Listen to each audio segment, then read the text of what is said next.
Hey, it's A.S. Christie. So I thought I would start my series of lectures on the basic magic, how to do basic magic, with a slideshow giving you an outline of what's going to be in this presentation. So, what is this presentation exactly?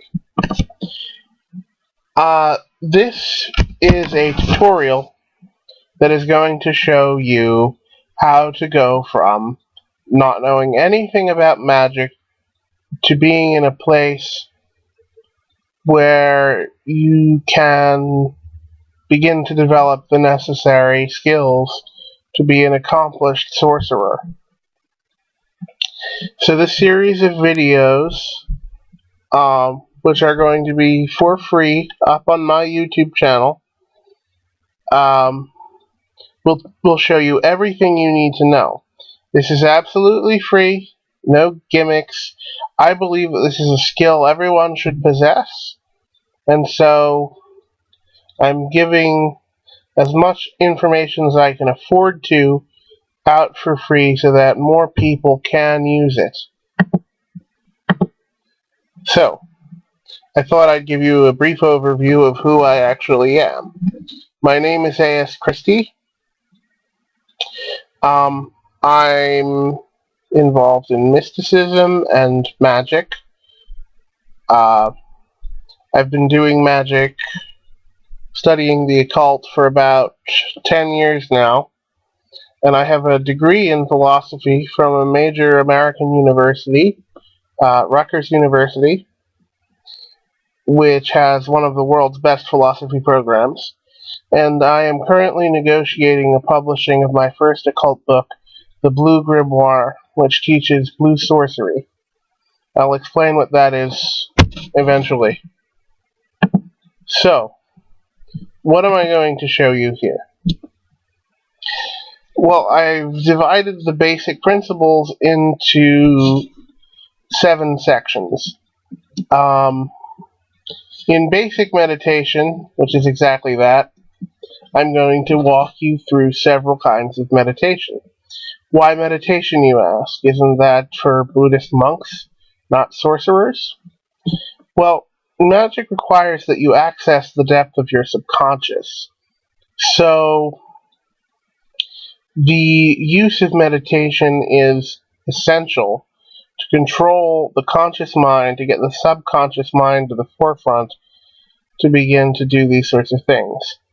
Then I'm going to talk about energy work, how to feel energy around you and moving through you, and transferring energy, which is a very basic sort of spell work. And then after that are the actual principles of spell work, how to cast a spell, how to begin to manifest changes in your life. Section 4 is all about seership. It's all about the vision. It's all about how to scry, how to divine, those sorts of things. Then 5 is my personal favorite. It is how to actually summon up spirits, the fabled ability of the magician. The ability of the magician to raise a demon with some candles and some barbarous tongues. After that, I'm going to give kind of a brief overview of the different colors of magic, the principles, black magic, white magic, etc. And then I'm going to go off onto some special topics and tangents that I find interesting, and I hope you will as well. So, in basic meditation, first thing to do is very basic meditation, breath control and mindfulness, being aware of the breath, being aware of the surroundings. Then I'm going to show you how to raise your kundalini. Now, I know a lot of people say this is very difficult, but I've successfully raised my kundalini, and I have been able to raise my Kundalini twice a day, which is part of my own meditation exercise. And then I'm going to discuss the Golden Dawn style middle pillar exercise, which is based on the Kabbalistic chakras, and where the Kundalini experience is more physical, the middle pillar is much more spiritual. And then I'm going to talk about the Tibetan inner fire, the famed meditation exercise where monks can actually control their body temperatures. Then we're going to go into energy work, points of energy concentration, and meridians, path that the energy moves through. For magical purposes, though, there's the white chakra in the right palm and the black chakra in the left palm, and using these two chakras, you're going to learn about energy transference. You can give energy to heal, you can take energy, that's a kind of psychic vampirism, to form a curse, and then I'll teach you how to project energy and feel it and moving around you, and possibly even seeing it moving around you, depending on how good your ability to see is. So I'm going to talk about how to begin to cast spells to try to manifest things in your life. The principles of spell work that I've discovered that when I follow them tends to bring about the best success in making what I want happen. Some basic principles of spells, some candle spells, ideographic spells, self-constructed sigils or mandalas. Then I'm going to give you some techniques for bringing love and money, healing, and if necessary, cursing also. We're going to get into seership. Now, seership for me is a very difficult skill, and I only possess very basic seeing abilities. I'm much more of a natural medium, a natural channeler. I feel things, I hear things. I'm not too big into seeing. But, everyone's different.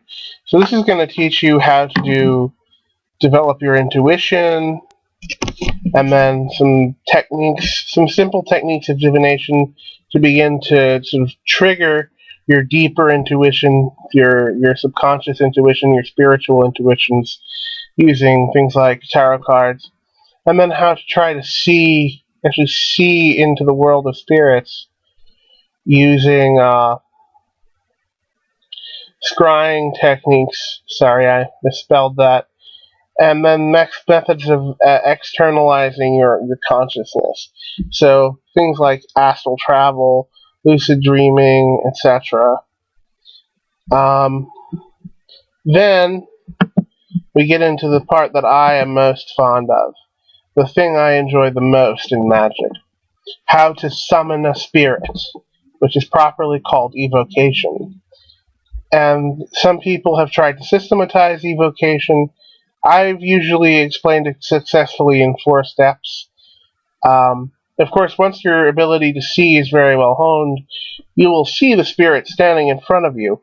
But until that, you can channel, and then you're going to try to bring it into the world using sigil techniques, using the 3 gates of water, fire, and blood. And then I'm going to show you how to deal with the spirit, how to be respectful to it, how to sort of create the right balance, and then finally safety.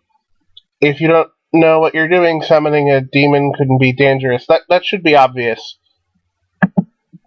Alright, so now we're going to talk about the white magic versus black magic, high magic versus low magic, all of that. I don't believe personally in this color system, and that's why I have as my last point, working with both hands, the case against magical color. But insofar as we have these divisions, it's useful to talk about angels and elementals and the Kabbalah in one section, and demons and the Qliphoth and cursing in another section, and necromancy, which I quite like, even though it is, I think, probably one of the most dangerous forms of magic. Primal systems of magic, Vodun, Palo Mayombe. Just going to talk about what these things are. I'm not going to really show you how to do them because I'm not myself initiated, and my working with this system is fairly limited. And then finally, just going to ramble on a little bit.